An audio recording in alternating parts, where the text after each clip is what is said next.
9 minus 7 gives us 2, and again inside the parentheses, 9 minus 7 gives us 2. In the end, 2 times 2 gives us 4. But this answer is not correct because we did not follow one of the most important rules in mathematics called the order of operations. The order of operations tells us that when we face a mathematical expression, we cannot start solving it from anywhere we like. Instead, we must follow a specific order called the correct order of operations. The correct order of operations is known by a short acronym called PEMDAS. P stands for parentheses. E stands for exponents and roots. M stands for multiplication. D stands for division. A stands for addition. And S stands for subtraction. According to PEMDAS, in any mathematical expression, we first calculate parentheses, then exponents and roots, then multiplication and division, and finally addition and subtraction. Remember that multiplication and division have equal priority.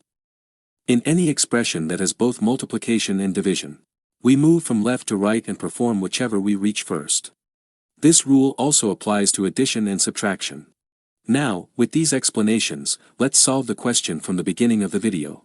But before solving it, please like the video and subscribe to the channel, and if you have any questions, ask them in the comments. 9 minus 7 times 9 minus 7. According to PEMDAS, we first calculate the parentheses. 9 minus 7 gives us 2, and the expression becomes 9 minus 7 times 2. Whenever a number is placed next to parentheses, it means multiplying that number by the expression inside the parentheses.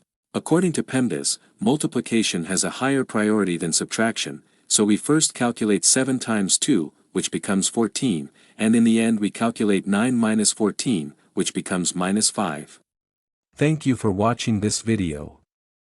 If you enjoyed it, like the video. If you have any questions, ask them in the comments, and I will definitely answer. Share it with your friends. And subscribe to the channel.